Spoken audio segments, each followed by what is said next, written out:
இப்போ உலகத்தில் தீவிரவாதம் ஒரு மிகப்பெரிய பிரச்சனையாக இருக்குது. முஸ்லீம்கள் அனைவரும் தீவிரவாதிகள் அல்ல. தீவிரவாதிகளாக இருக்கிற பெரும்பான்மையோர் முஸ்லீமாக இருக்கிறாங்க. இஸ்லாம் தீவிரவாதத்தை ஆதரிக்கிறதா? அதுதான் என்னுடைய கேள்வி. அதாவது எல்லா முஸ்லீம்களும் தீவிரவாதிகள் இல்லை. ஆனால் இப்போ தீவிரவாதிகளாக இருக்கிறவங்களில் அதிகமான பேர் என்னவா இருக்காங்க? முஸ்லீம்களாக இருக்கிறார்கள். இஸ்லாம் தீவிரவாதத்தை ஆதரிக்கிறதா என்று கேட்குறாங்க.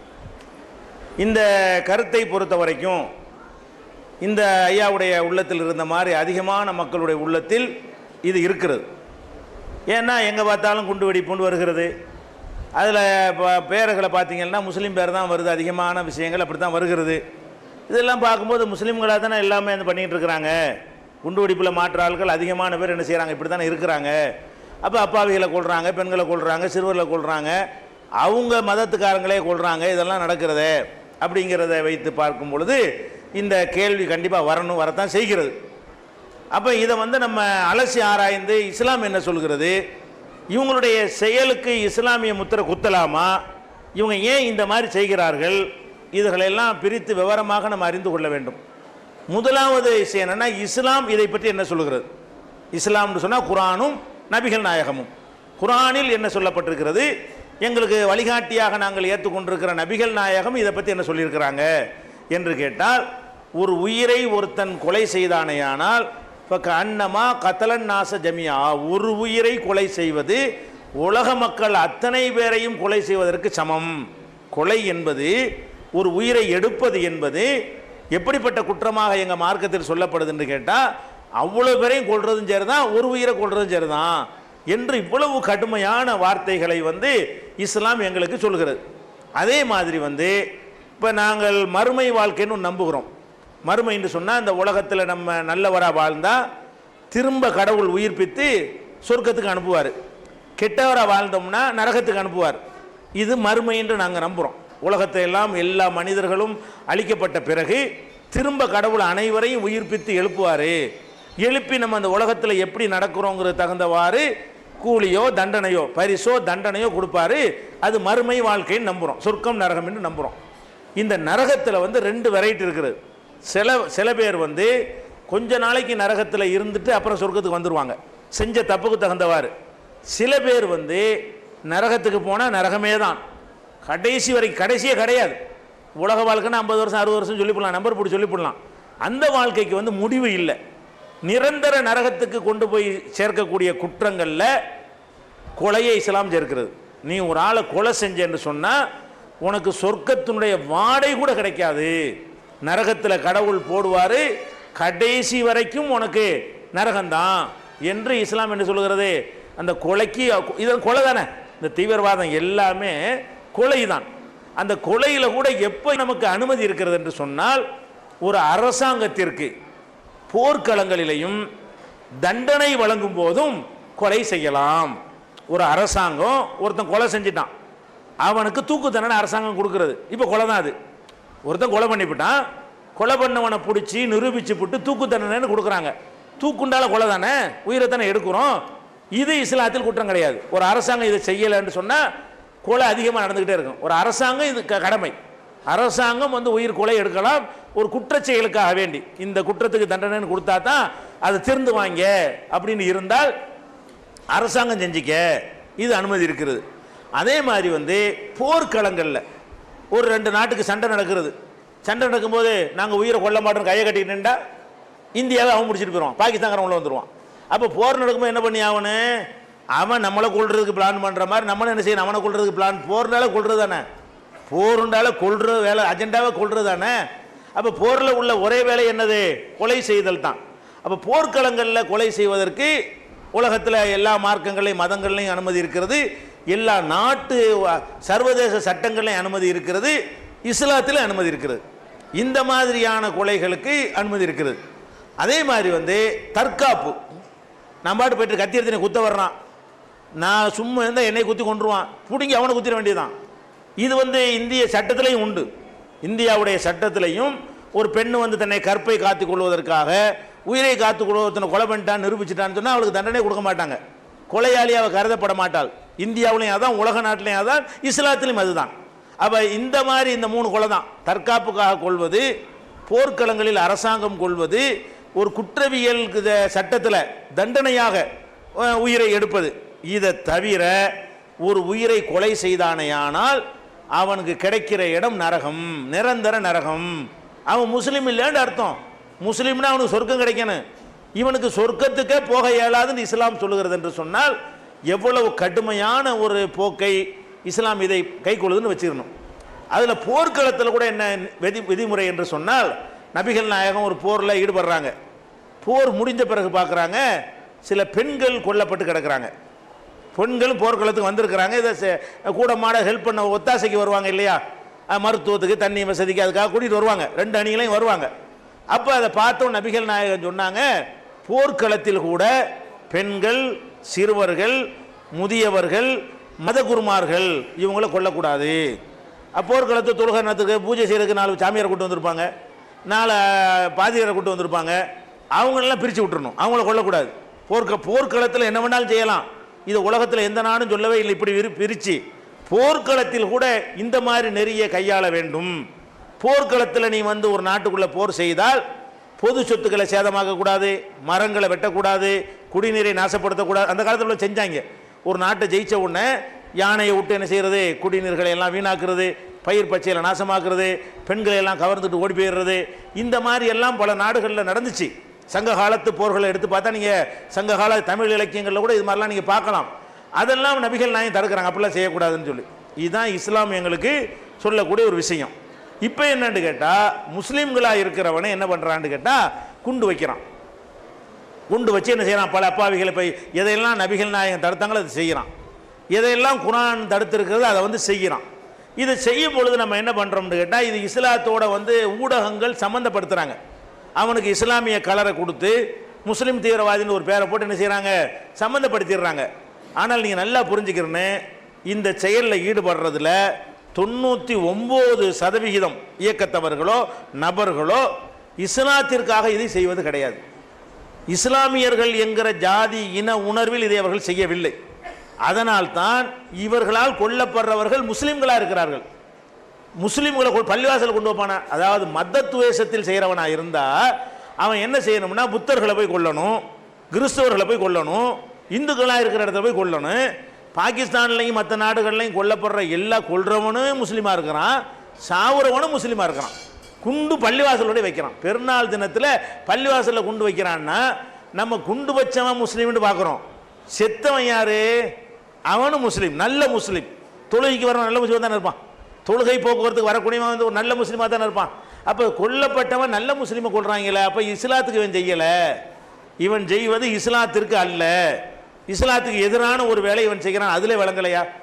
அவன் இஸ்லாம்ங்கிற பேரை வச்சுக்கிட்டு வேற மதத்துக்காரங்களை கொலை பண்ணான்னு சொன்னால் இவன் என்ன செய்யலாம், நம்ம இவன் மத துவேஷத்தில் செய்கிறான்னு சொல்லலாம். இவன் வெறி பிடிச்சி போய் ஏன் செய்கிறான் ரெண்டாவது சொல்கிறேன். ஆனால் இவன் கண்டிப்பாக எதுக்காக செய்யலை, மத வெறியில் அவன் செய்யவே கிடையாது. மத உணர்வு அவனுக்கு இல்லை, அவனுக்கு இஸ்லாம்ங்கிற மத உணர்வு அவனுக்கு கிடையாது. அப்போ இது எதற்காக நடக்குதுன்னு கேட்டால் 2 காரணங்களுக்காகத்தான் இது எல்லாம் நடக்கிறது. என்ன 2 காரணம்? ஒன்று முஸ்லீம் நாடுகளை அந்நிய நாடுகள் ஆக்கிரமித்து வைத்திருக்கின்றன. குறிப்பாக அமெரிக்கா ஆப்கானிஸ்தானை ஆக்கிரமிக்கிறான், ஈராக்கை அணுகுண்டு வச்சுக்கிறான்னு சொல்லிட்டு அவன்கிட்ட பயங்கர ஆயுதம் வச்சுருக்கான், போய் ஆக்கிரமித்து ஒன்றும் இல்லைங்கிறான் சர்வசாதாரணமாக. அதுக்கு லட்சக்கணக்கான பேரை காலி பண்ணிவிட்டான். அவன் விரும்பின ஒரு பொம்மை அரசாங்கத்தை வச்சுக்கிட்டு ஆட்டி படைச்சிக்கிட்டு இருக்கிறான், அங்கே உள்ள பெட்ரோலை கொள்ளையடிச்சிக்கிட்டு இருக்கிறான்.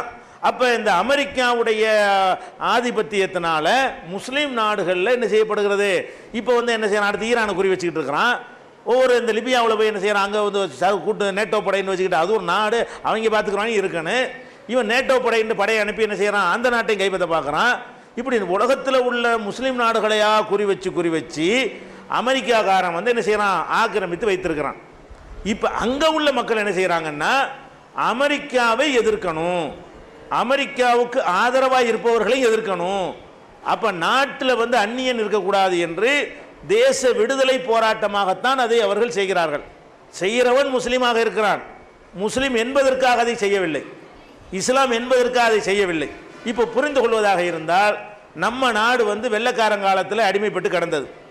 அப்போ நம்ம என்ன செஞ்சோம், வெள்ளைக்காரனை விரட்டுறதுக்கு என்ன செஞ்சோம், எத்தனை வெள்ளைக்காரனை சுட்டு கொண்டிருக்கிறோம். வீர வாஞ்சிநாதன் போய் ஆஸ்துறையை கொண்டாரா இல்லையா? அது அவர் பேரில் மணியாச்சின்னு ரயில்வே ஸ்டேஷன்லாம் வச்சுருக்கோமா இல்லையா? அவர் நினைவு கூறுற விதமாக. அப்போ எத்தனை வாஞ்சிநாதன்கள் இருந்தாங்க? பகத்சிங் செஞ்சாரா இல்லையா? அப்போ எவ்வளோ பேர் வந்து நேதாஜி சுபாஷ் சந்திர போஸ் பண்ணாரா இல்லையா? படகு திரட்டிக்கிட்டு போய் வெள்ளக்காரன் மேலே அதிரடியாக தாக்கி ஆயிரக்கணக்கான வெள்ளக்காரனை கொள்வது, ஆயுத கிடங்குகளை சூறையாடுவது, வந்து அரசு கருவூலங்களை சேதப்படுத்துவது, இதெல்லாம் வந்து பயங்காட்டி நாட்டை விட்டு விரட்டுறதுக்காக வேண்டி இவங்களையெல்லாம் இப்போ தீவிரவாதி நம்ம சொல்கிறோம். நேதாஜி சுபாஷ் சந்திர போஸ் விழா தானே கொண்டாடுறோம். அப்போ வீரவாஞ்சிநாதன் பேரில் நம்ம என்ன செய்கிறோம்? விழா தானே கொண்டாடிக்கிட்டு இருக்கிறோம். பகத்சிங் நினைவு தினம் தானே அரசாங்கத்தில் கொண்டாடிக்கிட்டு இருக்கிறோம். அப்போ வந்து இப்போ ஜார்ஜ் பெர்னாண்டஸ் இருந்தார், இவரே ரயிலை வந்து கவிழ்த்து கேஸில் மாட்டினவர் வெள்ளக்காரங்காலத்தில். அவர் நாட்டில் மந்திரியாக இருந்தார். அவர் பயங்கரவாதி தான். அப்படி பார்த்தீங்கன்னா அந்த செயல் பயங்கரவாதம் தான். ஆனால் அவர் பயங்கரவாதி இல்லை. ஏன் இல்லை? எங்கள் நாட்டுக்காரனை வெள்ளக்காரனை ஆக்கிரமிச்சிருக்கிற உண்ணாவிரதம் இருந்து பார்த்தாரு, காந்தி கேட்க மாட்டேங்கிற, வேற சத்தியாகிரகம் பண்ணாலும் போக மாட்டேங்கிற. அப்போ எதிர்த்து அடிச்சா தான் நீ போவ, உனக்கு பயத்தை உண்டாக்குனா தான் போவ. வெள்ளக்காரன் எங்கே நடமாட விடாமல் ஆக்குவோன்னு சொல்லிட்டு அவன் போகிற இடத்துலையும் வார இடத்துலையும் நினைஞ்சாங்க அடி உதன்னு பின்னி எடுத்தாங்க. சிப்பாய் கழகம் பண்ணாங்க. அவங்களாம் யாரு? அவங்களாம் சுதந்திர போராட்ட தியாகிகள் தானே. வெள்ளக்காரன் சிப்பாயாக இருந்துக்கிட்ட அவங்க எதிர்த்து வெள்ளக்காரனுக்கு எதிராக என்ன செய்கிறாங்க? அது சிப்பாய் கழகம் வந்து ஆரம்பித்தாங்களா இல்லையா? அவங்களாம் யாரு? மாப்பிள்ளாக்கள் பண்ணாங்களே கேரளாவில், அவங்களாம் யாரு? ஆயுதம் தாங்கி வெள்ளக்காரனுக்கு எதிராக போராடினாங்க. அவங்க காலத்தில் அவங்க ரெக்கார்டு என்ன? கிரிமினல்கள் தான். வெள்ளக்காரங்காலத்தில் அவங்களுக்கு ரெக்கார்டு என்ன? கிரிமினல் தானே. மாப்பிள்ளான்னு சொல்லி தமிழ்நாட்டிலே இருக்கிறாங்க நிறைய பேர். திருச்சியில் போனீங்கன்னா திருச்சி மாவட்டத்தில் நிறைய பேர் மாப்பிள்ளாக்கள் இருக்கிறாங்க. இவங்கெல்லாம் யார்? கேரளாவுக்குள்ளே வரக்கூடாதுன்னு வெள்ளக்காரர்கள் விரட்டி விடப்பட்டவர்கள். இன்றைக்கி வந்து வெள்ளக்காரன் ஆட்சி வரைக்கும் அவங்க திரும்பி போக முடியலை, இங்கே செட்டில் ஆகிட்டாங்க. அப்போ அந்த மாதிரி எல்லாம் வெள்ளக்காரனுக்கு எதிராக பயங்கர ஆயுதங்கள் எடுத்து முஸ்லீமும் இந்து எல்லாருமே போராடி இருக்கிறோம். அவங்களெல்லாம் போராடினதுக்கு இந்து மதம் காரணமா? இஸ்லாம் மதத்துக்காக போராடினாங்க, தீவிரவாதத்துக்காக வேண்டியா போராடினாங்க, வெள்ளக்காரனை விரட்டுறதுக்கு போராடினாங்க. அப்போ அந்த மாதிரி இப்போவும் வந்துக்கிட்டு வெள்ளக்காரன் நம்ம நாட்டை ஆக்கிரமித்து செய்வானே. ஆனால் நானே சொல்லுவேன், நீங்களும் சொல்லணும், எடுத்து வரட்டா அருவாளை எடுறான்னு சொல்லணும், துப்பாக்கி எடுத்து சுடுவனே. அப்போ தீவிரவாத நம்ம நாட்டை நம்ம காப்பாற்ற, நம்ம சொத்து இது, நம்ம நாட்டை நம்ம ஆளுவோம், அடிச்சுக்கிறோம், சேர்ந்துக்கிறோம். இன்னொரு நாட்டுக்காரன் வந்து எங்கள் நாட்டை ஆள்வதற்கு வந்தால் அனைவரும் ஆயுதம் தூக்குங்கன்னு நான் சொன்னாலும் தீவிரவாதமா? நீ சொல்கிறது கடமையா? தேசத்துக்கு காப்பாற்றுற ஒரு கடமையா? அந்த மாதிரியான அடிப்படையில் இந்தியாவில் நடத்தினமில்லை. அந்த மாதிரி தான் ஈராக்கில் என்ன பண்ணுறான்? வெள்ளக்காரன் பொம்மை அரசாங்கத்தை வச்சுக்கிறானா? வெள்ளக்காரனை அமெரிக்காவை அடிக்கிறதுக்காக வேண்டி அடிக்கிறான். அமெரிக்காவுக்கு சப்போர்ட்டாக இருக்கிறாங்கிற காரணத்துக்காக வேண்டி அங்கே உள்ள போலீஸையும் அடிக்கிறான், அங்கே உள்ள அரசாங்கத்தையும் அடிக்கிறான். அமெரிக்காவுக்கு பொம்மை அரசாங்கத்தில் ஏன்டா வேலை பார்க்குறீங்க? அவனை கொண்டே உட்கார வைடாத, அவனை அடிக்கலாம் நாங்கள், நீ போய் அந்த சீட்டில் உட்காந்துருக்கும்போது அவன் தன்னை பாதுகாப்பாக வச்சுக்கிறான் என்று பயத்தை உண்டாக்குனா அந்த சீட்டுக்கு ஆள் கிடைக்காது, அமெரிக்காக்காரனே உட்காருவான். அப்போ அமெரிக்காக்காரனை போட்டு அடிக்கலாம். அதுக்காக வேண்டி என்ன பண்ணுறாங்க? இந்த அங்கே உள்ள எல்லா அதிகாரியும் அடித்து பயம் காட்டுறதுக்காக வேண்டி அந்த ஆப்கானில் நடக்கிறதாகட்டும், அது மாதிரி வந்து ஈராக்கில் நடக்கிறதாகட்டும், நாளைக்கு வந்து ஈரானை போய் பிடிச்சாண்டு அங்கேயும் இது நடக்கும். அப்படி நடக்கிறதாகட்டும் எல்லாமே மதத்துக்கு உள்ளது இல்லை. அவர்கள் இந்துவாக இருந்தாலும் அதை தான் செஞ்சிருப்பார்கள், அவர்கள் கிறிஸ்துவராக இருந்தாலும் இதை தான் செஞ்சிருப்பார்கள். மதமே இல்லைன்னு சொன்னாலும் அவர்கள் என்ன செய்வாங்க? இதை தான் செய்திருப்பார்கள். நாட்டை காப்பாற்றுவதற்காக செய்கிறார்கள். இப்போதைக்கு முஸ்லீம் நாடுகளே ஆக்கிரமிக்கப்பட்டிருக்கிற காரணத்தினால் ஈடுபடுறவன்லாம் முஸ்லீமாக இருக்கிறான். முஸ்லீம் நாடுகளே ஆக்கிரமிக்கப்பட்ட, இந்து நாடு ஆக்கிரமிக்கப்பட்டால் ஈடுபடுறவன்லாம் இந்துவா அடையாளம் காணப்படுவான். கிறிஸ்துவ நாடுகளாக ஆக்கிரமிக்கப்பட்டால் அதில் ஈடுபடுறவன்லாம் கிறிஸ்துவனாக அடையாளப்படுத்தப்படுவான். ஆக்கிரமிக்கப்படுற நாடு பூரா முஸ்லீம் நாடுகளாக இருக்கிறது. அப்போ முஸ்லீம் நாட்டில் முஸ்லீம் தான் எதிர்த்து போராடுவான், அவன் தானே தேச குடிமகனாக இருப்பான். இதுக்காகத்தான் அதிகமான விஷயங்கள் என்ன செய்கிறது? நடக்கிறது. இது ஒரு வகை. பாகிஸ்தானில் நடக்குதுல, அங்கே எங்கே அமெரிக்கா வந்திருக்கிறான், அங்கே பள்ளிவாசல் எதுக்கு வைக்கிறாங்க அப்படின்னு கேட்டிங்கன்னா, அதில் வந்து பாகிஸ்தானில் வந்து இந்த அமெரிக்காவுக்கு எதிராக ஒரு சாரார் செயல்படுறாங்க இல்லையா, இதை ஏன்டா அப்பாவிகளை கொள்றீங்க, பொதுமக்களை ஏன்டா கொள்றீங்கன்னு நாங்கள் கேட்குற மாதிரி அங்கே 4 பேர் கேட்குறான். அப்படி அவனை காலி பண்ணுற பிளான் பண்ணிடுறாங்க. இப்போ நானே இப்போ பேசுகிறேன், இந்த மாதிரிலாம் செய்யக்கூடாது, இதெல்லாம் இஸ்லாத்தில் இல்லைன்னு சொன்னால் அதை செய்கிறவனுக்கு ஏன் மேலே கோவம் வருது. ஏன் மேலே கோவம் வந்து என்ன பண்ணுறான்? என்னையை காலி பண்ணுறதுக்கு பிளான் பண்ணி அடிக்கிறான். அந்த மாதிரி அந்த பள்ளிவாசலில் ஒரு மத குரு இருப்பார், இதெல்லாம் கூடாது, இப்படிலாம் செய்யக்கூடாது, அப்பாவிகள்லாம் இது கொள்றீங்க, நீங்கள் உனக்கு தைரியம் வந்து அமெரிக்காரன் போய் ஆடுறா என்று ஒரு 4 பேர் பேசுகிறாங்களா, அந்த பள்ளிவாசலில் குறி வச்சிடுறாங்க. இப்படியா இந்த பள்ளி போய் என்ன செய்ய போகிற இப்படி கொண்டு. அப்போ இது கிறுக்கன்னு விளங்குதுவன். இவனுக்கு மதமும் கிடையாது, தேச பக்தியும் கிடையாது, தேசத்து விடுதலைக்கு என்ன செய்யணுங்கிற அவனுக்கு தெரிய கிடையாது. ஆனால் கண்டிப்பாக நீங்கள் விளங்கி கொள்ளணும், இது மதத்துக்கு காரணம் கிடையாது. மதத்தை பேண்டுறோம், பள்ளிவாசலில் புனிதத்தை பண்ண மாட்டான். மதத்துக்கு செய்கிறவனாக இருந்தால் பள்ளிவாசல்னா புனிதமானது, அதில் புறங்கூட பேசக்கூடாது, ஒரு மனுஷனை புண்படுத்துறதும் பேசக்கூடாது. ஒருத்தன் சண்டைக்கு வந்தால் கூட பள்ளிவாசலில் சண்டை பிடிக்காதீங்கன்னு எங்கள் மார்க்கம் சொல்லுது. நான் இருக்கும் வழியே ஒருத்தன் சண்டைக்கு வந்தால் கூட அல்லாஹ்வுடைய இடத்துல நான் சண்டை பிடிக்க மாட்டேன் என்று வெளியே வந்துடணும்னு சொல்லிடுது. அப்படி ஒரு மார்க்கத்தில் இருந்துக்கிட்டு பள்ளிவாசலில் கொண்டு வச்சானே இவன் முஸ்லீமா? இவன் அவனுடைய பேரை வச்சு நீங்கள் எல்லாம் முஸ்லீம் நினைக்கிறீங்களே தவிர அவன் எப்படி இஸ்லாமிய வரம்பை அப்பட்டமாக மீறும் போது அவன் எப்படி முஸ்லீமாக இருக்க முடியும்? அவன் இந்து போய் பள்ளிவாசலில் கொண்டு வச்சா அவன் வந்து முஸ்லீமுக்கு எதிரிங்கிறீங்க. முஸ்லீம் வச்சா எதிரி இல்லையா? அப்போ பள்ளிவாசலில் கொண்டு வச்ச எவனா வச்சா என்ன? முஸ்லீம் வச்சா அவன் எதிரி தான், அவன் இஸ்லாத்தில் எதிரியாக தான் கருதப்பட வேண்டும். அப்போ இந்த மாதிரியான ஒரு அடிப்படையில் தான் என்ன செய்கிறாங்க, இந்த மாதிரி சில பேர் செய்கிறத கண்டிக்கிறாங்கல்ல, கண்டிக்கிற ஆளையும் குறி வச்சு போடுறாங்க. வழங்குதா? இப்போ நான் கூட இந்த வந்திருக்கிறேன், எனக்கெல்லாம் போலீஸ் பாதுகாப்பு கூட கொடுத்துருக்குறாங்க. எதுக்காக கொடுத்துருக்காங்கிறீங்க?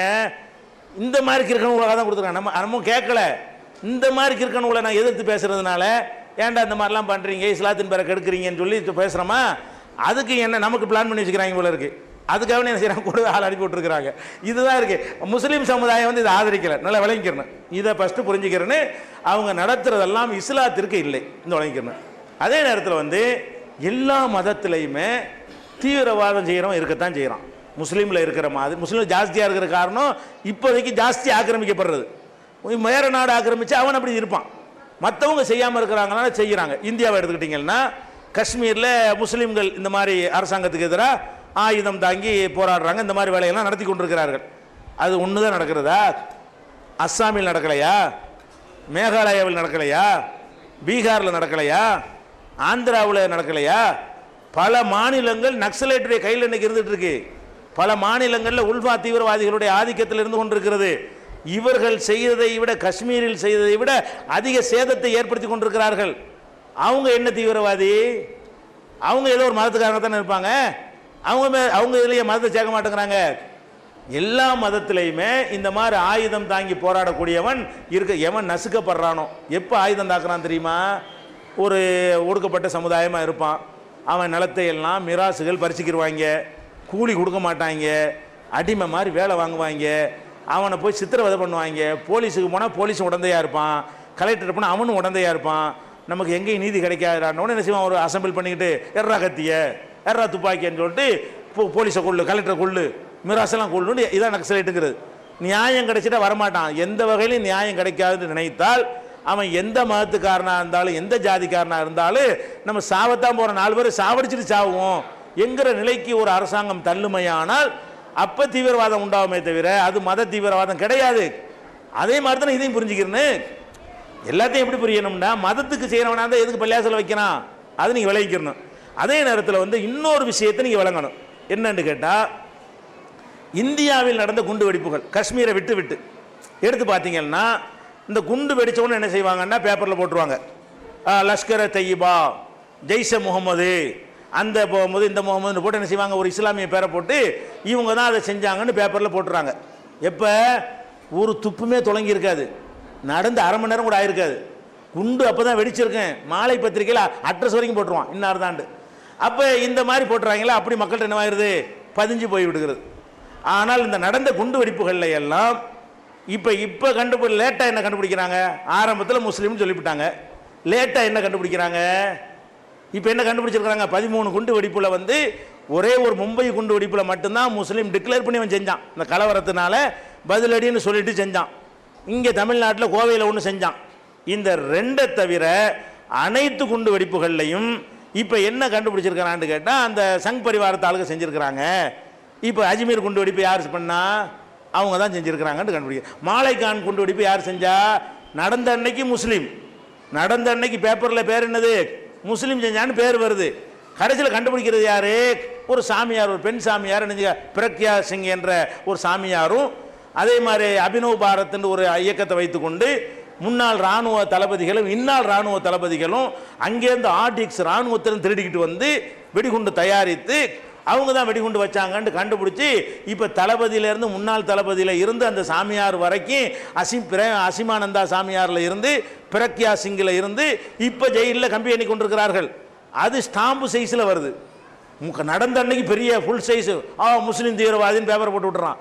நடந்த பிறகு சாவகாசமாக விசாரிச்சா என்ன முஸ்லீம் சொல்லி கைது பண்ணி போடுறாங்க. நடந்த உடனே 4 நாள் கழிச்சு போய் எங்கே யார் கொஞ்சம் ஆக்டிவாக இருப்பான்ல அந்த மாதிரி 4 பாயை பிடிச்ச உடனே கேஸை போட்டு விட்டு பேப்பரில் போட்டு விட்றாங்க. அப்புறம் வந்து அதிரடி ஃபோர்ஸ்னு ஒரு படை அமைச்சு அதை விசாரிக்கிறாங்க. அதில் எப்படி துப்பு தொடங்குது, குண்டு வச்ச இடத்துல வந்து ஒரு 2 வீலர் கிடக்குது. 2 வீலர் அந்த எரிஞ்சு கிடக்குது. அந்த 2 வீலர் தான் குண்டு வைக்கப்பட்டிருக்கிறது. அந்த இடத்துல உருது மொழியில் பிரசுரங்கள்லாம் அப்படி செதறி கிடக்குது. உருது மொழியில் இருந்தால் யார் அது, முஸ்லீம் தானே, இதை வச்சு முஸ்லீம் போட்டு விட்டான். அப்புறம் இந்த அதிரடி படையை போட்ட உடனே அந்த ஸ்கூட்டரை எடுக்கிறான். ஸ்கூட்டரை தேடி பார்த்தா அந்த என்ஜின் அந்த சேஸ் நம்பருமாங்கல்ல அந்த நம்பரை எடுக்கிறான். அந்த நம்பர் நல்ல வேலைக்கு அதை அழியாமல் அது டேமேஜ் இல்லாமல் அவனுக்கு கிடைக்கிறது. அந்த கிடைச்சோன்னு என்ன பண்ணுறான்னா, இந்த நம்பர் உள்ள வண்டி எங்கே விற்கப்பட்டுச்சு எடுத்துடலாம். வண்டியுடைய நம்பர் தெரிஞ்சுன்னு சொன்னால் இந்த வண்டி எங்கே விற்கப்பட்டுச்சு, யாருக்கு விற்கப்பட்டுச்சின்னு போகிறான். கடைசியில் அப்படியே போய் பார்த்தா கடைசியில் இந்த சாமியார் தான் வாங்கியிருக்கிறார் வண்டியை. அங்கே இருந்தால் வந்திருக்குன்னு பிடிச்சி விசாரிச்சு உள்ளே போனால் யார் யார் திட்டம் போட்டால் என்னென்ன செஞ்சாங்க, எங்கே மருந்து வாங்கினா அம்புட்டும் முடியாந்துருச்சு. இப்போ அப்போ 11 குண்டு வெடிப்பில் 2 குண்டு வெடிப்பில் வந்து இந்த இப்போ டெல்லியை தவிர்த்து இப்போ நடந்த டெல்லியும் அதுக்கப்புறம் நடந்த ஆக்ராவில் இந்த கடைசியாக நடந்த 2 கழிச்சிட்டு முந்தி நடந்தது 11. இந்த 11ல் 2 முஸ்லீம், 9ல் வந்து இப்போ 6 வந்து முஸ்லீம் அல்லாத இயக்கத்துக்காரங்க, 3 ஒன்று கண்டுபிடிக்கல. அப்போ வந்து நீங்கள் ஆரம்பத்தில் முஸ்லீம் சொல்லி ஒரு ரயிலில் சம்ஜாதா எக்ஸ்பிரஸ் குண்டு வெடிப்பு இருக்குல்ல, அது சங் பரிவாரம் வச்சுக்கலாம். பாகிஸ்தானுக்கு இந்தியாவுக்கு ரயில் விட்டாங்கல்ல, அதில் குண்டு வச்சது முஸ்லீம் சொன்னாங்க. அது இல்லைன்னு இப்போ அதே அரசாங்கம் இப்போ கண்டுபிடிச்சு என்ன செய்யுது, அந்த அவங்கள கைது பண்ணி வச்சிருக்கிறாங்க. அப்போ இந்த குண்டு வெடித்த அன்னைக்கு முஸ்லீம் பேர் வருதே தவிர அதுக்கு பிந்தி அது வேறு மாதிரி மாறுது சொல்ல மாட்டேங்கிறாங்க. இப்போ எல்லாரும் தானே செய்கிறாங்க. இப்போ இவன் 4 பேர் செய்கிற மாதிரி அவங்களும் தானே இப்போ செஞ்சுட்டு இருக்கிறாங்க. எதுக்காக வேண்டினா நம்ம செஞ்சாலும் முஸ்லீம் மேலே தான் வரும் பழி. எதுக்காக இதை செய்கிறாங்கன்னு கேட்டால், நம்ம போய் செஞ்சாலும் நமக்கு மீடியாக்கள் சப்போர்ட் பண்ணுறதுனால முஸ்லீம் பேரை போட்டு விட்ருவாங்க, முஸ்லீமுக்கு எதிரான ஒரு கருத்து உண்டாகும், அதை வச்சு நம்ம ஜெயிச்சிடலாம். ஒரு தேர்தல் நெருங்கும் போது அப்படி நடத்துவாங்க. ஒரு குஜராத் தேர்தல் வரும்போது அப்படி ஒன்று ஆரம்பித்தாங்க. இப்போ மத்திய அரசாங்கத்துக்கு இன்னொரு 2 வருஷத்தில் எலெக்ஷன் வறுமையானால் அதுக்கு ஒரு 3 மாதத்துக்கு முன்னாடி இது மாதிரி நடக்கும். வரிசையாக குண்டுகள்லாம் வெடிக்கி அதில் உருது பிரசெல்லாம் போட்டு விட்ருவாங்க. அப்போ என்ன செய்ய, இந்துக்கள்லாம் இவங்களை மாற்றி ஆகணும் நம்ம வந்து அப்படின்ற மாதிரி ஒரு கருத்துருவாக்கத்துக்காக வேண்டி இதை வந்து செய்து கொண்டிருக்கிறார்களே தவிர எல்லாமே அப்படி இல்லையே. 11 நீங்கள் எது பண்ணலை. இப்போ டெல்லியில் நடந்துச்சு குண்டு வெடிப்பு, இது வரைக்கும் துப்பே தொலங்கலை. பேப்பர் என்ன போட்டுக்கிட்டுருக்கிறான், குண்டு வெடிப்பில் கைது செய்யப்பட்டவன் 2 முஸ்லீம் பேரை போட்டுக்கிட்டே இருக்கான். அது என்ன குண்டு வெடிப்பில் கைது செய்யப்பட்டான், எப்படி திருப்புறாங்கன்னு உண்மைக்கு மாறா சொல்கிறாங்கன்னு விளங்குங்க. குண்டு வெடிப்பு நடந்த உடனே ஒரு இமெயில் வருது, என்ன இது நாங்கள் தான் செஞ்சோம், அப்படி செஞ்சவன் நாங்கள் தான் செஞ்சோம், அட்ரஸ் போட்டு அனுப்புவானே, நாங்கள் தான் செஞ்சோன்னு ஒரு இமெயில் வந்திருக்குது. அந்த இமெயில் என்ன செஞ்சிருக்கான், ஒரு முஸ்லீம் பையன், ஒரு சின்ன பையன் 17 வயசு பையன், அவன் கம்ப்யூட்டர் போய் அனுப்பி விட்டுருக்கான் ஒரு பத்திரிகையிலேருந்து கொடுத்த பிறகு எவன்டா அனுப்புனான்னு கண்டுபிடிச்சிடலாம். இமெயில் அனுப்புனா நினைஞ்சிடலாம், எந்த ஐபி அட்ரஸை வச்சு யார் அனுப்புனா எல்லாத்தையும் வச்சு கரெக்டாக கண்டுபிடிச்சி என்ன செய்யலாம், அவனுக்கு பிடிச்சி போடுறாங்க. அவன் ஏன்டா இமெயில் அனுப்புனேங்கிறத தான் கேட்குறதுக்கு பிடிச்சிட்டு போனாங்களே தவிர குண்டு வச்ச கேஸில் பிடிக்கவே இல்லை. இவன் என்ன போடுறான்னு கேட்டால், டெல்லி குண்டு வெடிப்பு வழக்கில் பயங்கரவாதி போலீஸ் கஸ்டடின்னு போடுறான். அது குண்டு வெடிப்புக்கு சம்மந்தமே இல்லை. அவன் வந்து மெயில் அனுப்பியிருக்கான், பத்திரிகை தமாசையில் அங்கே குண்டு வச்சுருக்கோம் இங்கே குண்டு வச்சுருக்கோன்னு ஃபோனில் மிரட்டுவாங்கல்ல, அந்த கேஸில் உள்ளது. அந்த மாதிரி ஒரு கேஸில் ஒருத்தனை பிடிச்சிட்டு போயிருக்காங்களே தவிர அந்த டெல்லி குண்டு வெடிப்பை நிகழ்த்தினதாகவோ சம்மந்தப்பட்டதாகவோ 17 வயசு பையன் அவனை பிடிச்சி, அவன் முஸ்லீம் பையன், காஷ்மீரில் உள்ளவனா முஸ்லீமாக தானே இருப்பான், முஸ்லீம் பையன், அவனை கொண்டு வச்சுக்கிட்டு டெல்லியிலே ஒன்றா வச்சுட்டாங்கன்னு பரப்பி விட்டுனாக்கிட்டாங்க. நாளைக்கு உண்மையை கண்டுபிடிப்பாங்க, அது வராது, உலகத்துக்கு வராது. இதுதான் மக்கள்கிட்ட பதிஞ்சு போயிடுச்சு. இப்படி நடக்கிறது. அதனால் தீவிரவாதத்துக்கு வந்து நாங்கள் இஸ்லாம் எதிரி, முஸ்லீம்கள் எதிரி. இன்னும் சொல்ல போனால் இந்த கோவையில் ஒரே உதாரணம் சொல்கிறேன். கோயம்புத்தூரில் குண்டு வெடிப்பு நடந்துச்சு, நமக்கு தெரியும். அது கூட ஒரு ஒரு ஒரு ரியாக்ஷன் தான், அது நம்ம ஆதரிக்கலை. ஆனால் அதுக்கு முந்தி ஒரு கலவரம் நடந்து 19 முஸ்லீம்கள் கொல்லப்பட்ட கோவத்தில் அவன் நினைஞ்சிட்டான், என்ன செய்யறதுன்னு தெரியாமல் அரசாங்கம் ஒன்றுமே செய்யலை. அந்த அன்றைக்குள்ள அரசாங்கம் ஒன்றும் செய்யலை. அது செஞ்சு விட்டால் அதுக்குரிய தண்டனை அனுபவிச்சுன்னா கோர்ட்டில் கேஸ் போட்டாங்க, அதுக்கு பிரச்சனை இல்லை. ஆனால் அவங்களுக்கு வழக்கு நடத்தணும்ல, வழக்கு நடத்துகிற காசு வேணும்ல, அந்த காசு இல்லாமல் இந்த கோவை குண்டு வெடிப்பு குற்றவாளிகளுக்கு அரசாங்கம் வழக்கறிஞர் வைக்குது. அதுலேருந்து என்ன விளங்குது, யாரும் காசு கொடுக்கலன்னு விளங்குது, அவங்கள நாங்கள் ஆதரிக்கலன்னு விளங்குது. இந்த மக்கள் ஆதரிச்சு, இந்த சமுதாயம் ஆதரித்து இருந்தால் அவன் நல்ல ராம் ஜேத்மலானி மாதிரி பெரிய வக்கீலை கொண்டாந்து வச்சு இதில் தப்பிச்சு கூட இருக்கலாம். இந்த வழக்கிலேருந்து என்ன செய்யலாம், நம்ம நாட்டில் வக்கீல் மட்டும் திறமையாக இருந்தால் எந்த குற்றத்தையும் தப்பிச்சுக்கிடலாம். அவனுக்கு வக்கீல் வைக்க வசதி இல்லைன்னு கோர்ட்டில் சொல்லி, வசதி இல்லாட்டி அரசாங்கத்தில் வக்கீல் வைக்கணும். யாருக்கு கோர்ட்டில் வக்கீல் வைக்கிறதுக்கு வசதி இல்லைன்னு சொல்லுகிறார்களோ அவர்களுக்கு அரசாங்கம் என்ன செய்வாங்க, ஒரு வக்கீலை வைப்பாங்க. வைக்கும் போது என்ன செய்வாங்க, இவனை தண்டிக்கிறதுக்கு தகுந்த மாதிரி வக்கீலை வைப்பாங்க. இவன் எப்படி வசமாக மாட்டணுமோ அதுக்கு தகுந்த மாதிரி வக்கீலை வச்சு என்ன செய்வாங்க, நியமிச்சு கொடுப்பாங்க. அப்போ இவர்கள் ஏன் அரசு வக்கீலை வச்சாங்க? இவங்களுக்கு வழக்குக்குன்னு மக்கள் அள்ளி அள்ளி கொடுத்து, சமுதாயத்தில் யாருமே நாங்கள் கொடுக்கலையே, ஒரு இயக்கம் ஆதரிக்கலை, ஒரு பள்ளிவாசல் ஆதரிக்கலை, அவங்களுக்கு நாங்கள் சப்போர்ட்டே பண்ணலை. ஆனால் ஒட்டுமொத்த முஸ்லீம்களும் அந்த பார்வை, அந்த 18 பேர் 20 பேர் அந்த சம்பவத்தில் ஈடுபட்டார்கள்னா ஒட்டுமொத்த மக்கள் அவங்களுக்கு வழக்கு கூட செலவழிக்க தயார் இல்லைங்கிற அளவுக்கு நாங்கள் இருந்தாலும் பேர் என்ன சுமந்து கொண்டிருக்கிறோம், அவங்க வைக்கிறாங்க, இவங்க காசு கொடுக்குறாங்க. எப்படி குண்டு வைக்க கோடி ரூபாயா வேணும்? 500 ரூபாயில் குண்டு வைக்கலாங்க. குண்டு வைக்கிற பணம் வேணுமா? குண்டு வைக்கிற பெரிய கொஞ்சம் ஜெலட்டினையும் வாங்கிட்டு ஒரு டெட்டனரையும் வாங்கிட்டு வரதுக்கு எத்தனை ஆயிரம் ரூபா வேணும்? இந்த பில்டிங்கை காலி பண்ணுறதுக்கு 1000 ரூபா பத்தாதா? அப்போ குண்டு வைக்கிறதுக்கு இன்னும் பெரிய பல்லாயிரம் 1,26,000 கோடி தேவைப்படுற மாதிரி என்ன செய்கிறாங்க, எங்கிருந்து பணம் வருகிறது, அப்படி வந்து பில்டப் கொடுக்குறாங்க. அதனால் எங்கள் மக்களுக்கு இதுக்கு சம்மந்தம் கிடையாது. நாங்கள் எல்லாம் கண்டிக்கிறோம், எதிர்க்கிறோம். இது மாதிரியான செயல் இஸ்லாத்துக்கு தவறானது என்று நாங்கள் அறிவுறுத்தி கொண்டிருக்கிறோம். இஸ்லாத்துக்கு தீவிரவாதத்துக்கு சம்பந்தம் கிடையாது. திருக்குரான் தமிழாக்கம் பி ஜெயினுலாபிதீன். அனைவருக்கும் புரியும் எளிய நடை, தேவைப்படும் வசனங்களுக்கு தெளிவான விளக்கங்கள், கலை சொற்களின் விளக்கங்கள், திருக்குரான் எவ்வாறு அருளப்பட்டது, எவ்வாறு தொகுக்கப்பட்டது என்பது குறித்து முழுமையான விளக்கம். நபிகள் நாயகம் ஸல்லல்லாஹு அலைஹி வஸல்லம் காலம் முதல் இன்று வரை குர்ஆன் பாதுகாக்கப்பட்ட வரலாறு, திருக்குரான் இறைவனின் வார்த்தைகள் என்பதற்கான அடுக்கடுக்கான ஆதாரங்கள், முந்தைய பதிப்புகளை விட மெருகூட்டப்பட்ட செய்திகள், கூடுதலான பக்கங்கள், அழகிய வடிவமைப்பு, உயர்தரமான பைண்டிங். விலை ரூபாய் 300 மட்டுமே. வெளியீடு மூன் பப்ளிகேஷன், நம்பர் 83/3, முதல் மாடி, மூர்தரு, மண்ணடி, சென்னை 1. போன் 65690810. அதாவது ஒருத்தர் இந்துவாகவே இருந்துக்கிட்டு பட்டு தொழலாமா? அதாவது இந்துவாக இருக்கிறதுங்கிறது இந்துவா ஆக்சுவலி இல்லை, ரெக்கார்டு மூலிமா மட்டும்தான் இந்துன்னு இருக்குது. பட் அவருடைய எல்லாமே அல்லாஹ் தான் தொழுகிறாரு. ஏன் அப்படி இருக்கலாமா அப்படிங்கிறத மட்டும் கேட்டு இந்த கடைசி கொஸ்டினுக்கு மட்டும் எனக்கு ஆன்சர் கொடுங்க. ஒருவர் வந்து பெயர் அளவில் ரெக்கார்டு படி இந்துன்னு இருக்கிறார், ஆனால் இஸ்லாத்தினுடைய கொள்கையெல்லாம் ஏற்றுக்கொண்டார். அவர் வந்து தொழுவலாமா, அவர் வந்து இஸ்லாமிய கட்டத்தில் வரலாமான்னு கேட்குறார். ஒருவர் முஸ்லீமாக ஆகுறது என்பது 2 வகையில் உள்ளது. ஒன்று கடவுள்கிட்ட முஸ்லீம் ஆகிறது, ஒன்று வந்து கடவுள்கிட்ட வந்து என்ன செய்யணும், இறைவன்கிட்ட அவர் முஸ்லீமாக எப்போ கருதப்படுவார், அதுக்கு ஒரு விதிமுறைகள் இருக்கிறது. இன்னொன்று வந்து உலகத்து கணக்கில் அவர் எப்போ முஸ்லீமாக கருதப்படுவார் என்று ஒன்று இருக்கிறது. இறைவன்கிட்ட முஸ்லீம் ஆகுறதை பொறுத்த வரைக்கும் எப்போ வந்து மனசால் ஒரு இறைவன் ஒன்றை தவிர நான் யாரையும் வணங்க மாட்டேன், அல்லாஹுவை தவிர யாரையும் நான் கும்பிட மாட்டேன், மனிதனையோ கல்லையோ மண்ணையோ சூரியனையோ சந்திரனையோ வேறு எதையும் நான் வந்து தெய்வமாக நினைக்கவே மாட்டேன், என்னையெல்லாம் படைத்த ஒரு இறைவனைத்தான் நான் வணங்குவேன் எப்போ மனசில் நம்பி விட்டாரோ, அதே மாதிரி முகமது நபி அவர்கள் இந்த கொள்கை எங்களுக்கு சொல்லித்தந்த தலைவர், இந்த கொள்கை எங்களுக்கு சொல்லித்தந்த இறைவனுடைய தூதர், அவங்களுடைய போதனைப்படி நான் நடப்பேன் அப்படின்னு யார் மனசில் நம்பி விட்டாரோ அந்த நிமிஷமே கடவுள்கிட்ட ஒரு முஸ்லீம் ஆகிவிடார். இறைவனிடத்தில் அவர் யார் தான் முஸ்லீமாக ஆகிவிடுகிறார். அவருடைய பெயரை மாற்றினாலும் சரி, பேரை மாற்றாட்டாலும் சரி, அவர் வந்து சுன்னத்து பண்ணினாலும் சரி, அது பண்ணாவிட்டாலும் சரி, அதுக்கு இதுக்கு என்ன இல்லை, இறைவன்கிட்ட முஸ்லீம் ஆகிறதுக்கு சம்பந்தம் கிடையாது. அதே மாதிரி அவர் இறைவனை தொழுகலாம், நோன்பு வைக்கலாம், அவர் எல்லா விதமான காரியங்களையும் அவர் செய்யலாம், அதை இறைவன் ஏற்றுக்கொள்வார். ஏன்னா மனதளவில் அவர் முஸ்லீமாக ஆகிவிட்டார். ஆனால் உலகத்தில் ஒரு ரெக்கார்டுன்னு வைக்கிறோம் இல்லையா, உலகத்து ரெக்கார்டு என்ன, ஒரு முஸ்லீமுக்குண்டு ஒரு சலுகையை கொடுக்குறாங்க. அப்போ பேப்பரை போய் ரெக்கார்டு பார்ப்பாங்க, இல்லையப்பா நீ உன் பேரை பார்த்தா முஸ்லீமா இல்லையப்பா, முஸ்லீம் ரெக்கார்டில் வரலன்னு உங்களை அதில் சேர்க்க மாட்டாங்க உலக கணக்கில். அதே மாதிரி வந்து ஒரு இறந்து போயிடுறீங்க, இறந்து போனோன்னே அதை எரிக்கிறதா புதைக்கிறதான்னு ஒரு அப்போ பெருசு குடும்பம் 2 குடும்பத்தானே சண்டை போட்டாங்கன்னு வைங்க, போலீஸுக்கு போனால் ரெக்கார்டை பார்ப்பான், இல்லையா அவர் ஆனந்தன் தானே இருக்கார், அவர் இந்துவாக தானே இருக்கார், அவர் முஸ்லீம் இல்லையே, அவர் எரிக்கட்டுருவாங்க. இஸ்லாம் சொல்கிற முறை பிரகாரம் அந்த சடங்கு செய்ய முடியாத ஒரு நிலைமை அப்போ ஏற்படுங்க. எதை ரெக்கார்டு பார்த்து மனுஷன் முடிவு செய்கிற விஷயம் இருக்கிறதோ அதுக்கு தான் ரெக்கார்டு படி மாறணும். இறைவன் முடிவு செய்கிற விஷயத்துக்கு மாற வேண்டியது கிடையாது. நீங்கள் பள்ளிவாசலுக்கு தொழுவ போகிறீங்களா, யாரும் உங்களை தடுக்கவே மாட்டாங்க.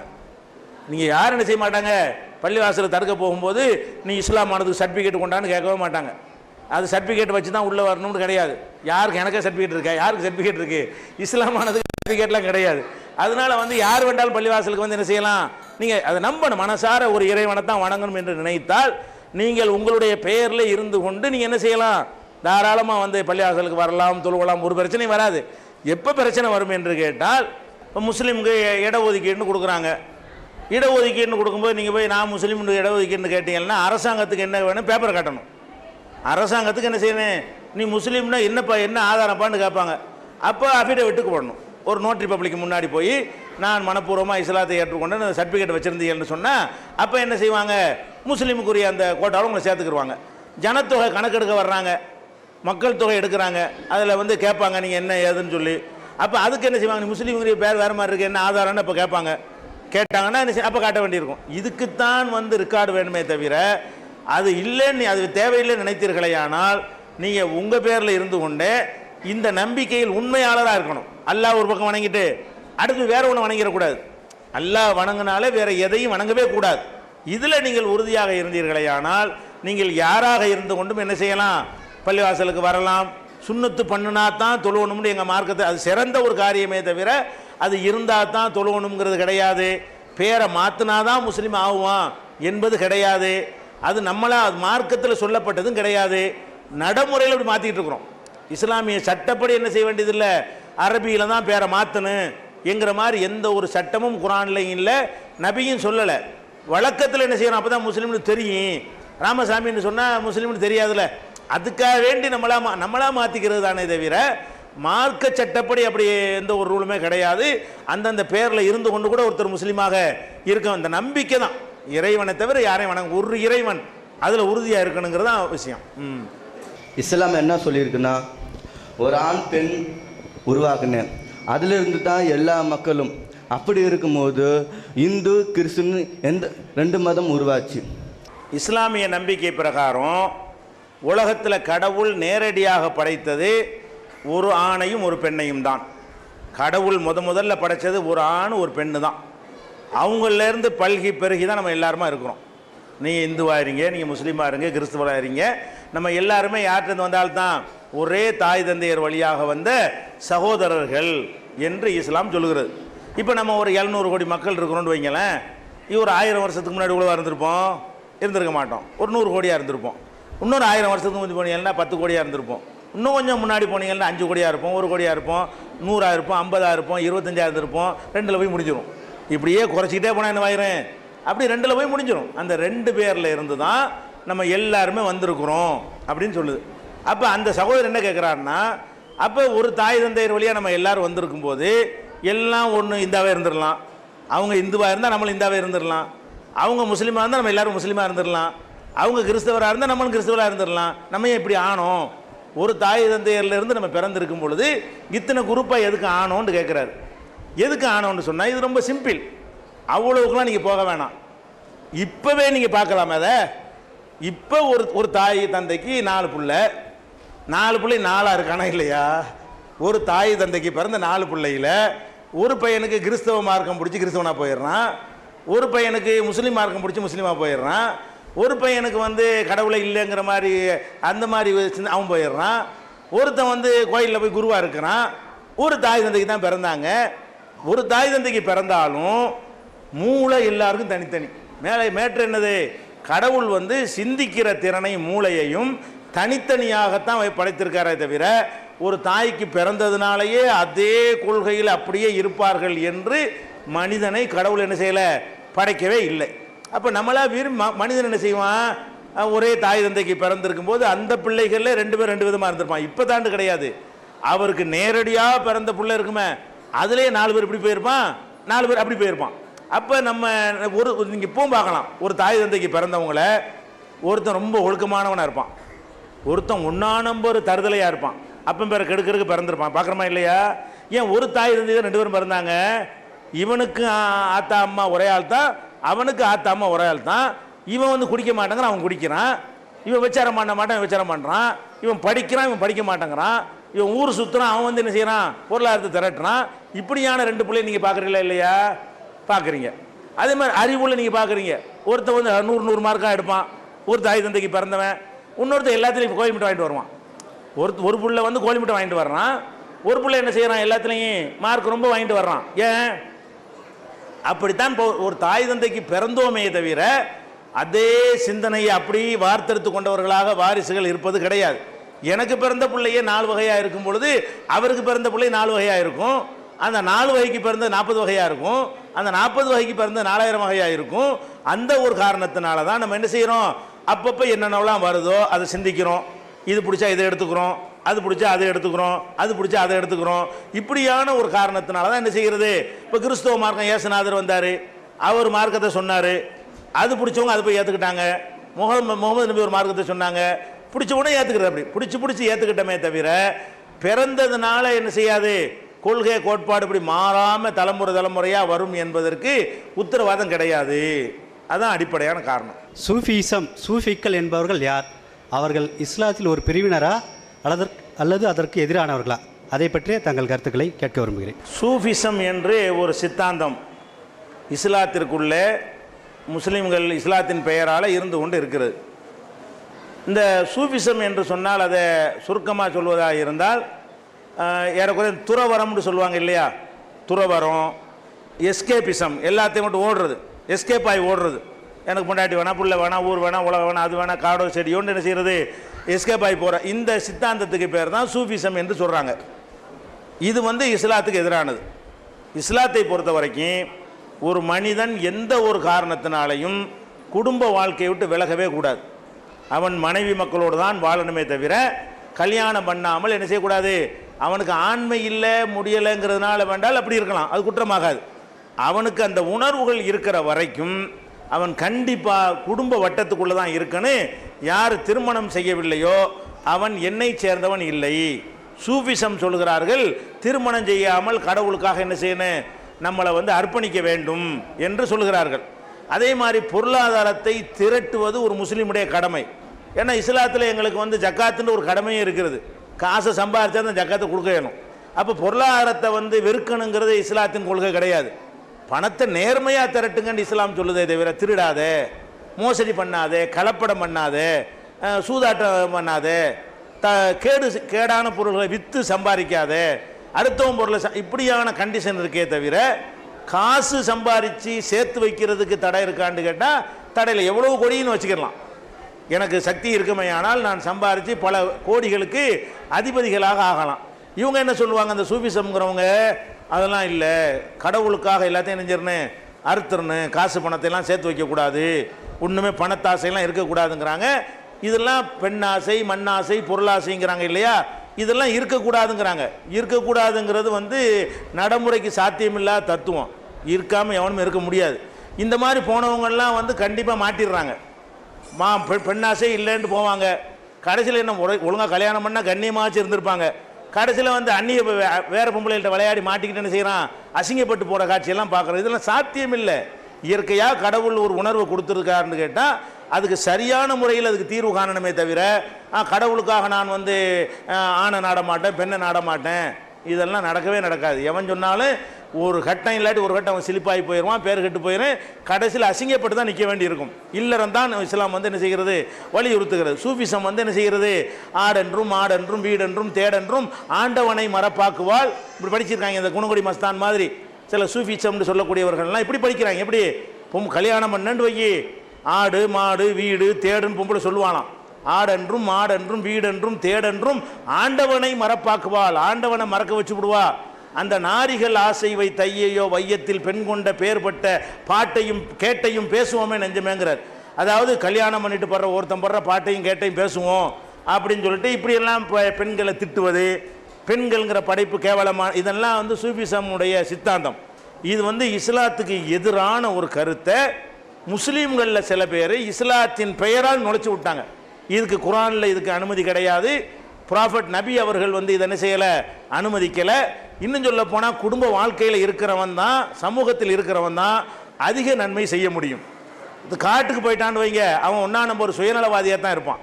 அவன் தன்னை பற்றி நினைக்கிறான். சமூகத்தில் இருந்தால் என்ன செய்யலாம், ஒரு நோயாளிக்கு உதவி செய்யலாம், ஒரு பசிச்சவனுக்கு கஞ்சி ஊற்றலாம், ஆடை இல்லாதவனுக்கு ஆடை எடுத்து கொடுக்கலாம், ஒரு நோயாளி ஆஸ்பத்திரியில் கொண்டு சேர்க்கலாம், ஒரு கல் முள்ளு ரோட்டில் கடந்தால் எடுத்து ஓரமாக ஒதுக்கி வைக்கலாம். எவ்வளவு நல்ல காரியம் சமூகத்தில் இருந்தால் செய்ய முடியும். தாயை கவனிக்கலாம், தகப்பனை கவனிக்கலாம், பிள்ளைகளுக்கு அறிவு கற்றுக் கொடுக்கலாம். இந்த சமூகத்தில் ஒரு அங்கமாக இருந்தால் நிறைய நன்மைகள் நம்ம அடைந்து கொள்ள முடியும். இவன் என்ன பண்ணுறாடா, நான் கெட்டு போயிடுவேன் எனக்கு அப்படின்னா இவன் மகா கெட்டவனாக இருப்பான். அப்போ ஏன் நீ உள்ளுக்குள்ளே இருந்து கெட்டு போகாமல் இருக்க வேண்டியதானே? சமூகத்தில் இருந்து ஒருத்தனுக்கு ஒருத்தனை தனியாக ஒருத்தனை அடைச்சி போட்டாச்சு 10 வருஷம். நான் பொய்யே சொல்லங்கிறான். தனியாக இருந்து பொய் எப்படி சொல்ல முடியும்?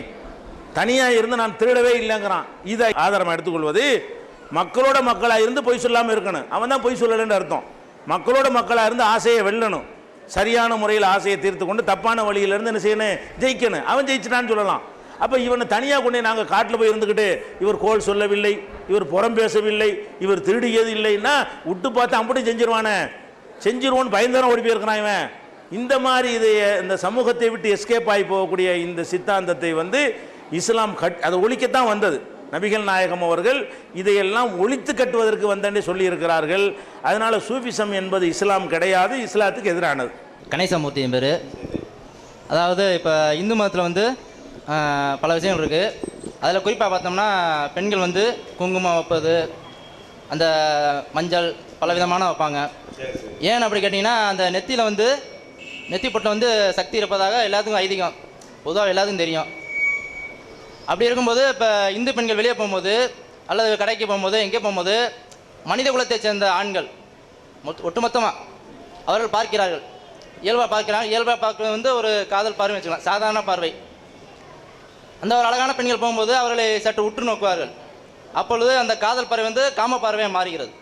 ஒரு இயல்பானது, மனித குலத்தை சேர்ந்த ஆண்கள் யாராக இருந்தாலும் சரி.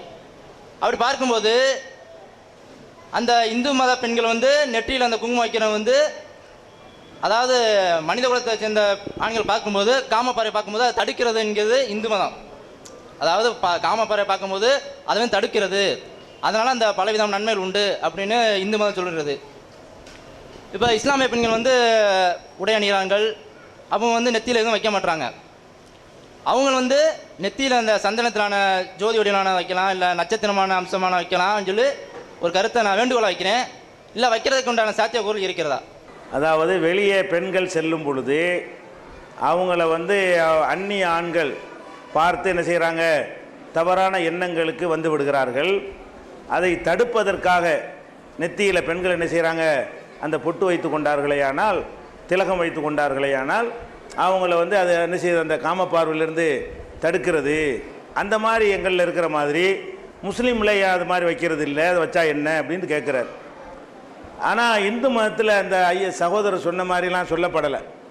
அது காரணம், பொட்டு வைக்கிறதுக்கு அது ஒரு காரணமாக பின்னாடி யாரோ வேண்டாம் சொல்லியிருக்கணும்.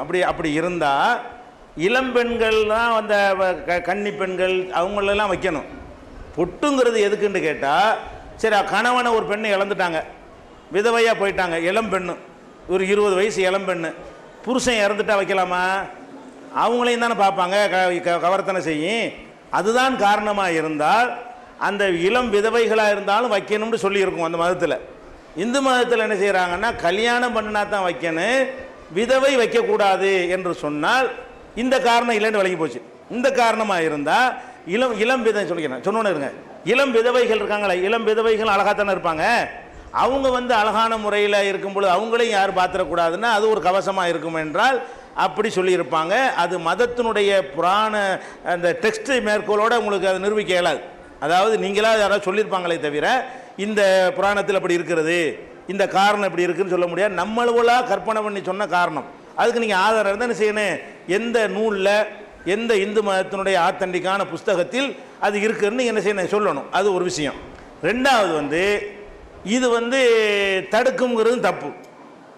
இது தடுக்குங்கிறத பொட்டு வச்சோம்னு சொன்னால் அந்த ஆண்களுடைய பார்வையை தடுத்துரும். இப்போ சினிமா நடிகைகள்லாம் பொட்டு வச்சுக்கிட்டு தான் என்ன செய்கிறா, டான்ஸ்லாம் ஆடுறா, நல்லா பார்த்து ரசிக்கிறாங்க. சினிமா நடிகைகளை காட்டுறானே, அவள் பொட்டுக்கிட்டுலாம் வச்சுக்கிட்டு தான் என்ன செய்கிறா, ஆட்டம் போடுறா. அவள் பொட்டு வச்சுக்கிட்டு ஆட்டம் போட்டதுனால அப்படி கண்ணை கீர்த்து யாராவது தொங்க போட்டுக்கிட்டோமா, எல்லோரும் அதை பார்க்கத்தான் அந்த பொட்டு என்ன செய்ய மாட்டேங்குது, நம்மளை தடுக்க மாட்டேங்குது. அப்போ பொட்டு வைத்திருக்கக்கூடிய பெண்களும் தான் காதல் வலையில் விழுகிறார்கள். பொட்டு வைத்திருக்கிற பெண்களையும் தான் பசங்க என்ன செய்கிறான், காதலிக்கத்தான் செய்கிறான். அந்த பொட்டு வச்சதுனால ஆண்கள் பார்வையை தடுக்கும் என்று இருந்தால் அது ஏன் அப்படி தடுக்கிறது? பொட்டு வைத்த பெண்களும் என்ன செய்கிறாங்க, கணவனோட இருக்கும் பொழுது சில பேர் தவறாக போய் விடுகிறார்கள். அவங்கள ஒருத்தன் பார்த்து என்ன செய்கிறான், ஈர்க்கத்தான் செய்கிறான். அப்போ இந்த தவறுகளை பொறுத்த வரைக்கும் பொட்டு வச்சவங்க பொட்டு வைக்காதவங்க என்கிற வகையில் வித்தியாசப்படுத்துறதுக்கு எந்த லாஜிக்கும் இல்லை. நடைமுறையில் எடுத்துக்கொண்டால் இந்த பொட்டு வச்ச யாரும் சிலிப்பாகாமலே இருக்க வேண்டும். பொட்டு வச்ச யாரையும் பொண்ணு பார்க்க வரும்போது என்ன செய்யணும்? பொட்டை எடுக்க சொல்லணும். ஏன்? பொண்ணு பார்க்க வர்றாங்கல்ல, அப்போ ஈர்க்காதுல, பொட்டை எடுத்துரு, அப்போ தான் உன்னை இருக்கும் அப்படின்னு சொல்லணும். பொண்ணு பார்க்க வரும்போது வச்சோம்னா என்ன ஆயிரும்? அவனையும் தடுத்துரும். அது அந்த பொட்டு போய் என்ன செஞ்சிரு, அவனுக்கு அழகாத்த அப்படி வந்துருமா இல்லையா? இது லாஜிக்கு ரொம்ப இடிக்கக்கூடிய ஒரு விஷயமாக இருக்கிறது இல்லைங்க. அதனால இந்த காரணம் வந்து பின்னாடி யாரோ நினைஞ்சிருப்பாங்க, ஏன் செய்கிறோம் தெரியுமான்னு சில அவங்களா சொல்லுவாங்களே தவிர, இது ஒரு காரணத்தை சொன்னால் அது எல்லா இடத்துலையும் இது பொருந்துதான்னு பார்க்கணும். எல்லா இடத்துலையும் பொருந்தலை. அப்போ பொட்டு வைக்கிறது வைக்காதுங்கிறதெல்லாம் கடந்து பெண்கள் ஆண்களால் ஈர்க்கப்படுவாங்க. அவங்க பொட்டு வச்சாலும் சரி, பொட்டு வைக்காட்டாலும் சரி. நம்ம நாட்டில் கருப்பு முடியாக இருக்குது, அது ஈர்க்கப்படுதுங்கிறோம். வெள்ளை முடி வச்சு பொம்பளை அவளையும் தான் இருக்கிறாங்க, அவளையும் தான் கல்யாணம் பண்ணுறாங்க, வழங்குதா அப்படி தான். அது வந்து பெண்கள் பொதுவாக ஆண்களுக்கு விருப்பமுள்ளவர்களாக படைக்கப்பட்டு இருக்கிறார்கள். அவங்க பொட்டு வைக்கட்டும் வைக்காமல் இருக்கட்டும், அதை வைத்து இது தீர்மானிக்கப்படுவது இதுதான் யதார்த்தம். இதுதான் வந்து அடிப்படையான ஒரு விஷயம். இதை போய் இந்த பொட்டு போய் கரெக்டாக தடுத்து நிறுத்திடும் என்கிறதுக்கு எந்த விதமான ஒரு அனுபவ அறிவும் இல்லை, அனுபவத்திலையும் அது கிடையாது. அதுக்கு அறிவியல் பூர்வமாகவும் என்ன இல்லை, அதுக்கு எந்த விதமான ஒரு நிரூபணமும் கிடையாது. இப்போ முஸ்லீம்களை பொறுத்த வரைக்கும் இப்போ நாம் ஏன் பொட்டு வைக்க, அதுக்கு தான் முக்கியமாக நம்ம சொல்ல வேண்டியது, மற்றதுக்கு நம்ம சொல்ல வேண்டியதில்லை. முஸ்லீம்கள் ஏன் அதை வைக்கிறது இல்லை என்று கேட்டால், முஸ்லீம்கள் எங்களுக்கு என்ன சொல்லப்பட்டிருக்குன்னு கேட்டால், எதில் மூட நம்பிக்கையோடு மற்ற மக்கள் செய்கிறார்களோ அதை நீங்கள் ஃபாலோ பண்ணாதீங்க. இப்போ இந்துக்கள் வந்து சோறு சாப்பிட்றாங்க, நாங்களும் சோறு தான் சாப்பிட்றோம். ஏன்? சோறு வந்து மூட நம்பிக்கைக்காக சாப்பிட்றது இல்லை, பசிக்கு சாப்பிட்றது, வழங்குதா? அது வந்து ஒரு உணவு. இந்துக்கள் சட்டை போடுறீங்க, நாங்களும் தான் சட்டை போடுறோம். இந்து சட்டை போட்டால் நம்ம வந்து என்ன செய்வோம், வேறு ஒன்று போடுவோம் அப்படின்னு போடுறது இல்லை. மாற்றி மாற்றி பல ட்ரெஸ்ஸு போட்டாலும் இந்துக்கள் போடுற சட்டையை நாங்களும் போடுறோம், நீங்கள் போடுற பேண்ட்டை நாங்களும் போட்டுக்கிறோம், நீங்கள் போடுற மாதிரி கண்ணாடி நாங்களும் போட்டுக்கிறோம், நீங்கள் வாட்சி கட்டினா நாங்களும் தான் வாட்சி கட்டிக்கிறோம், எல்லாத்துலேயும் பின்பற்றுறோம். ஆனால் எதில் மூட நம்பிக்கை இருக்கிறதோ அதில் நீங்கள் பின்பற்றாதீங்க என்று எங்கள் மார்க்கத்தில் சொல்லுது. எந்த மதத்துக்காரங்க செய்கிற விஷயமா இருந்தாலும் அது ஒரு காரணம் இல்லாமல் ஒரு மூட நம்பிக்கை அதுக்கு பின்னாடி ஒளிஞ்சு இருந்தால் அதை ஆதரிக்கக்கூடாது. இந்த பொட்டை பொறுத்த வரைக்கும் என்ன மூட நம்பிக்கை? அது வந்து ஒரு பெண்ணுக்கு கணவன் இருக்கிறான் என்பதற்கு அதுதான் ஒரு அடையாளம். கணவன் இல்லை என்றால் அந்த பொட்டை அழிப்பாங்க, வழங்குதா? அந்த கால சினிமாக்களில் பார்த்தது, நம்ம இந்து மக்களில் குடும்பத்தில் பார்த்ததில்லை. அந்த காலத்தில் சினிமாக்கள் பார்க்கும்போது இறந்துட்டா என்ன செய்வாங்க, உட்காந்து அந்த பொட்டெல்லாம் அழித்து வளையெல்லாம் ஒட்டச்சி தாலியெல்லாம் அறுக்குவாங்க. அப்போ இந்த பொட்டு, இந்த தாலி அறுத்தல், இதுகள்லாம் என்ன செய்கிறாங்கன்னு கேட்டால், அதை கணவனுக்கு ஒரு ஆதிக்கம் செலுத்தக்கூடியதுக்கு ஒரு அடையாளமாக அதை வைத்திருக்கிறாங்க. அதில் தான் கணவனுடைய உயிரே அடங்கி இருக்கிறது. எந்த அளவுக்குன்னு கேட்டால், இந்த தாலியெல்லாம் இருக்குன்னு வைங்களேன், தாலியை சும்மா இத்து போய் அறுந்துட்டா கூட என்ன செய்வாங்க, அறுந்து போச்சுன்னு சொல்ல மாட்டாங்க, தாலி பெருகிருச்சிம்பாங்க. தாலி அறுந்து தான் போச்சு நெசமாவே, அருந்ததுன்னு சொல்ல வேண்டியதானே. அந்த சொன்னால் கூட என்னமோ ஏற்பட்டு போயிடும். தாலி பெருகிருச்சுன்னா அதிகமாகிடுச்சான், 5 தாலியாக போச்சா ஒரு தாலி, அப்படி அர்த்தம் இல்லை. ஆனால் அந்த பெருகிருச்சின்ற வார்த்தையை தான் சொல்லுவாங்களே தவிர, எங்கள் ஆளுக்களும் தாலி மாதிரி கரிசமணி போய் இஸ்லாத்தில் இல்லை, கரிசமணி பெருகிருச்சிம்பாங்க எங்கள் ஆளுக்களும். அது இஸ்லாத்தில் உள்ளது கிடையாது, கரிசமணி அது காப்பி அடித்தது, அதெல்லாம் தவிர்க்க வேண்டிய விஷயம். இவங்களும் போடுறாங்க, வேறு பேரை மாற்றிட்டு போடுறாங்க. அப்போ இதில் ஒரு மூட நம்பிக்கை இருக்கிற காரணத்தினால ஒரு அழகுக்கு வைக்கிறீங்களா வச்சுட்டு போங்க, ஒரு அழகுக்காக வேண்டி என்ன செய்கிறீங்க, ஏதோ ஒரு நகையை போட்டுக்கிறீங்களா, அது போட்டுக்கிறலாம். இதில் தான் புருஷன் இருக்கிறான், இதுக்குள்ளே தான் எல்லாமே அடங்கியிருக்குன்னா அது ஒன்றும் அடங்கலையே, அதில் எப்படி புருஷன் இருப்பான், இது ஒரு கயிறு தானே. அது வந்து புருஷன் இறந்தோன்னு இதுக்கு அறுக்குறீங்க. அந்த மூட நம்பிக்கைங்கிற காரணத்தினால தான் தாலி பொட்டு இதெல்லாம் வந்து நீங்கள் செய்யாதீங்க. அதில் வந்து ஒரு அந்த நம்பிக்கை நம்ம உள்ளத்தில் வந்துடும், பொட்டு மட்டும் வராது. அதற்கு பின்னாடி இருக்கிற நம்பிக்கை, புருஷன் இறந்தோன்னு என்ன செய்வாங்க, பொட்டு அழிக்கிறது, அது மாதிரி பண்ணுறது, அவங்க மூஞ்சில் முடிக்கக்கூடாதுங்கிறது, அதை ஒரு அடையாளம். இன்னும் சொல்ல போனால், ஒரு நல்ல காரியத்துக்கு வர்றாங்கன்னு வைங்க, பார்ப்பாங்க, பொட்டு இருக்குதா, இருக்கா, இல்லை தாலி இல்லை, இவ்வளோ உள்ளக்கூடாது, இந்த காரியம் விளங்காது. எதுக்கு? எது சில பெண்களை அவங்கள கேவலப்படுத்தி ஒதுக்குவதற்கு இது ஒரு அடையாளமாக்குகிறார்கள். அப்போ நாங்களும் பொட்டு வச்சு அந்த அடையாளம் இங்கே வந்துட்டா எங்கள் பெண்களையும் ஒதுக்குவாங்கல்ல. அப்புறம் எங்கள் பெண்ணும் விதவையாக போயிடுவா, அவள் ஒரு கல்யாணத்துக்கு போவா, கல்யாணத்துக்கு முன்னாடி செய்வாங்க, பொட்டு இல்லை தாலியில் உள்ள விடாது அப்படின்னா அவளுக்கு எவ்வளோ பாதிப்பு ஏற்படும்.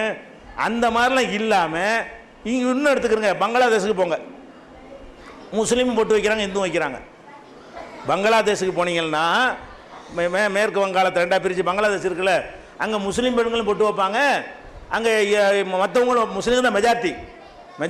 அவங்க எதுக்கு வைக்கிறாங்கன்னா, பொட்டு ஒரு பல டிசைன்களில் பல அழகான ஒரு தோற்றம் வருங்கிறதுக்காக வைக்கிறாங்க. அதில் எந்த ஒரு மூட நம்பிக்கையும் இல்லை. அந்த மாதிரி ஏரியாக்களில் வைக்கிறாங்க, யாருமே என்ன செய்யலாத குறை சொல்லலை, வச்சுக்கிட்டு தான் இருக்கிறாங்க. இங்கே எதுக்கு வைக்கப்படுகிறது என்று கேட்டால், இது ஒரு பெண்களை வந்து பிரித்து பார்த்து இவளுக்கு புருஷன் இருக்கிறானா இல்லையான்னு கண்டுபிடிக்கணும். புருஷன் இல்லைன்னா இவளை நல்லது கெட்டதில் ஒதுக்கிடணும், இவளை வந்து புறக்கணிக்கணும். இதுக்கு ஒரு அடையாளமாக இருக்கும் பொழுது இதுக்கே நம்ம துணை போகணும். நம்ம சமூகத்துக்குள்ள அது மாதிரி ஒன்று வரக்கூடாது. விதவையாக இருந்தாலும் அவளும் நல்ல காரியத்துக்கு வரணும், மங்களமான காரியத்தெல்லாம் கலந்து கொள்ளணும்னு சொல்லி அப்படியாக என்ன செய்கிறாங்க, மார்க்கத்தில் சொல்லப்பட்டிருக்கு. என்னம்மா சரிதானா? ரைட். மூன் பப்ளிகேஷன்ஸ் வெளியீடுகள்: இஸ்லாமிய அடிப்படை கல்வி, திருமுறையின் தோற்றுவாய், திருக்குரானில் அறிவியல் சான்றுகள் பாகம் 1, அர்த்தமுள்ள கேள்விகளும் அறிவுபூர்வமான பதில்களும், குரான் கூறும் ஓரிரை கொள்கை, நபி வழியில் தொழுகை சட்டங்கள், மாமனிதர் நபிகள் நாயகம், குரான் மட்டும் போதுமா, ஹதீஸ்கள் குரானுக்கு முரண்படுமா, அழகிய இஸ்லாமிய பெயர்கள், இதுதான் பைபிள், ஜனாசாவின் சட்டங்கள், ஏகத்துவமும் இணை வைப்பும், திருக்குரானின் அறிவியல் சான்றுகள் பாகம் 2, இஸ்லாம் பெண்கள் உரிமையை பறிக்கிறதா, பிறை ஓர் விளக்கம், இஸ்லாம் ஓர் இனிய மார்க்கம், நபி தோழியர் வரலாறு, குற்றச்சாட்டுகளும் பதில்களும், நோன்பு, இயேசு இறைமகனா, வருமுன் உரைத்த இஸ்லாம், உண்மை தோழர் அபுபக்கர் அலி, பெண்களுக்கான நபி வழி சட்டங்கள், அறிவுச்சுடர் அன்னை ஐசார் அலி, இஸ்லாத்தில் சொர்க்கம் நரகம், நபி தோழர்களும் நமது நிலையும், துவாக்களின் தொகுப்பு, முகைதீன் மௌலிது ஒரு ஆய்வு, குரானை எளிதில் ஓதிட, நபிகள் நாயகம் பல திருமணம் செய்தது ஏன், யாக்குத்பா ஒரு ஆய்வு, நபி வழியில் நம்ஹஜ், நபி வழியில் குழந்தை வளர்ப்பு, தராவி தொழுகை ஒரு ஆய்வு, ஜக்காத் ஒரு ஆய்வு, இஸ்லாத்தில் இல்லறம், கியாமத் நாளின் 10 அடையாளங்கள், நபிகளாரின் நற்போதனைகள், மன்னரை வாழ்க்கை, பைபிளில் நபிகள் நாயகம், இஸ்லாத்தின் பார்வையில் பில்லி சூனியம், தர்கா வழிபாடு, நபிகளாரின் இறுதி நாட்கள், இஸ்லாமிய கொள்கை, சரியான ஹதீஸ்களும் தவறான ஹதீஸ்களும், சந்திக்கும் வேளையில் கொள்கை விளக்கம், பேய் பிசாசு உண்டா, கற்பனை கதைகள், நவீன பிரச்சனைகளும் தீர்வுகளும், தப்லிக் தாகலிம் தொகுப்பு, சுபகானா மௌலிது ஒரு ஆய்வு, மனிதனுக்கேற்ற மார்க்கம், நேர்ச்சையும் சத்தியமும், மனனம் செய்வோம், விளக்கப்பட்ட உணவுகள், அர்த்தமுல்லா இஸ்லாம், குர்பானியின் சட்டங்கள், தொழுகை, இஸ்லாத்தின் பார்வையில் கனவுகள், இஸ்லாமிய திருமணம், இறைவனிடம் கையேந்துங்கள், மீராஜும் அதன் படிப்பினைகளும், வேதம் கொடுக்கப்பட்டோர் யார், மற்றும் prophet Mohammed the greatest man மற்றும் டிஎன்டிஜே மார்க்க அறிஞர்கள் உரையாற்றிய CD டிவிடிகள் கிடைக்கும் இடம் மூன் பப்ளிகேஷன் 83/3 மூர்தரு முதல் மாடி மண்ணடி சென்னை 1. Phone number 65690810.